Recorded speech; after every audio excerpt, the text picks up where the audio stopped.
6 जनवरी 1984 को फिलौर तहसील जलंधर के एक छोटे से गांव दोसंज कलान में एक बच्चे का जन्म होता है। कौन जानता था कि बच्चा एक दिन इस सारे गांव का नाम पूरे देश भर में ही नहीं पर देश में भी बहुत फेमस करने वाला है।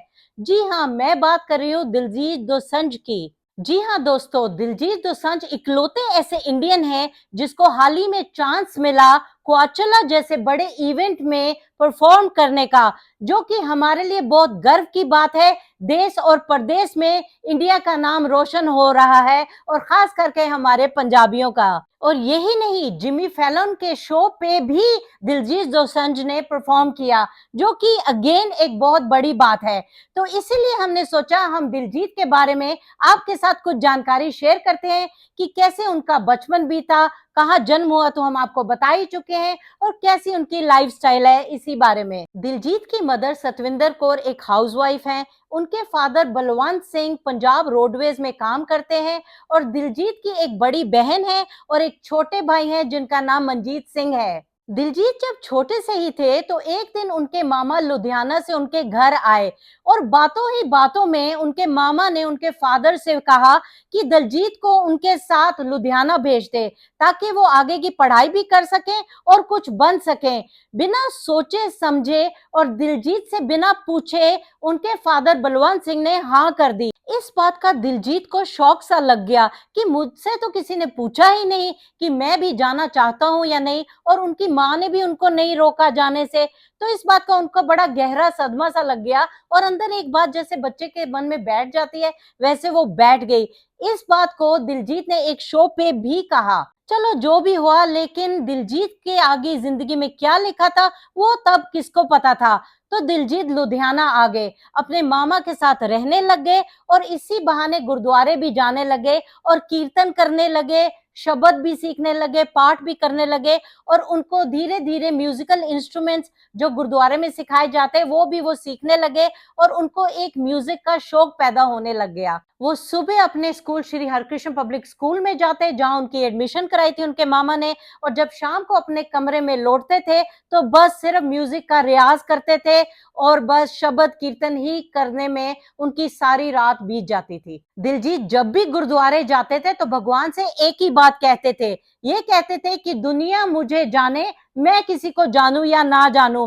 तो ऐसे करते करते उन्होंने अपने अंदर मैनिफेस्ट करने लग गए कि वो एक बहुत मशहूर आदमी बनने वाले हैं। तो उन्होंने ट्राई करते चले गए, हिम्मत नहीं हारी। तो एक दिन फाइनली हरिंदर सिंह जो कि फाइन ट्यून के मालिक थे, उन्होंने इनको चांस दिया और उनकी फर्स्ट एल्बम आई इश्क का ऊड़ा आया, जो पहले बिल्कुल नहीं चली। और आपको एक और बात बताऊं, फाइन ट्यून के मालिक हरिंदर ने दलजीत का नाम दिलजीत कर दिया। जी हाँ, पहले उनका नाम दलजीत था, लेकिन उन्होंने कहा ये कुछ अच्छा नहीं लग रहा, तो इसलिए उन्होंने उनका नाम कर दिया दिलजीत। फिर उनकी एक एल्बम आई 2004 में जिसका नाम था दिल, लेकिन वो भी नहीं चली। फिर आई स्माइल 2005 में जिसका एक गाना काफी चला। एल्बम तो ठीक ठीक ही थी, लेकिन उसका गाना जो था नच दिया अल्लड़ कुआरियां, वो बहुत ज्यादा चला। फिर 2006 में आई इश्क हो गया, चॉकलेट आई 2008 में, 2009 में आई दिलजीत नेक्स्ट लेवल, 2010 में शुरू हुआ उनका फिल्मी करियर। तो मेल करा दो रब्बा आई 2010 में जिसमें जिम्मी शेरगिल भी थे और गिप्पी गेरेवाल भी थे। फिर 2011 में एक film I line of Punjab, जो वैसे तो फिल्म ठीक ठीक ही चली, लेकिन उसका एक गाना था जो बहुत ज्यादा चला और आप भी रिलेट कर पाएंगे, लक 28 कुड़ी दा 47 वेट कुड़ी दा। आपको याद है ये गाना जिसमें रैप किया था हनी सिंह ने। फिर एक फिल्म आई जिन्हें मेरा दिल लुटिया, इसके लिए उनको बेस्ट एक्टर अवार्ड मिला, उन्होंने शेयर किया गिप्पी गेरेवाल के साथ। और फिर फाइनली उनका बॉलीवुड डेब्यू शुरू हो गया, जैसे बड़ी सारी फिल्म्स आ गई, तेरे नाल लव हो गया, फिर आई मेरे डैड की मारुति, जमला पगला दीवाना आई, सिंग इज ब्लिंग आई, आप सबको पता ही होगा उड़ता Punjab, good news, super Singh crew, अब तो लिस्ट बढ़ती ही चली गई। फिर फिल्म आपने देखी होगी जोगी 1984 जिसमें उनको बेस्ट एक्टर अवार्ड भी मिला, और नहीं तो क्या, इनको एक और अवार्ड भी मिला ब्रिट एशिया टीवी अवार्ड। अब थोड़ा-सा उनकी पर्सनल लाइफ के बारे में भी आपको बताते हैं।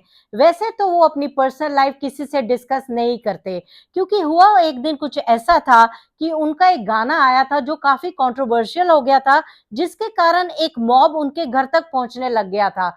तो इसलिए उन्होंने अपनी माँ को फ़ोन किया कि वो अपने भाई के घर चली जाएँ। तो ये बात उनको अच्छी नहीं लगी कि उनका कहना था कि जो भी करूँ मैं, तो सफ़रिंग उनकी पर्सनल लाइफ में या उनके माँ-बाप या फैमिली मेंबर्स को क्यों हो? बात सही भी है, लेकिन जो हमें पता है हम आपको बताना चाहेंगे, क्योंकि हर एक को कोई थोड़ी-थोड़ी क्यूरियोसिटी तो होती ही है। ये बात तो पक्की है कि दिलजीत मैरिड हैं और उनका एक बेटा भी है, क्योंकि एक गुड न्यूज़ की प्रमोशन इंटरव्यू के दौरान कियारा आडवाणी के मुँह से निकला था कि सिर्फ एक वही हैं जिनका कोई बच्चा नहीं अभी तक, तो उनको कोई एक्सपीरियंस नहीं है। Very educational for me since I'm the only one here who नहीं doesn't नहीं have a इसमें भी baby. गप क्योंकि उस इंटरव्यू में दिलजीत भी थे, करीना भी थी और अक्षय कुमार भी थे। तो उन सब के तो बच्चे हैं, तो ये लाज़मी सी बात है कि दिलजीत का भी बेटा होगा, तभी तो सिर्फ कियारा का नहीं है कोई इश्यू। वैसे दिलजीत किसी कंट्रोवर्सी में भी नहीं पड़ते हैं और किसी चीज़ को बुरा-भला नहीं कहते हैं,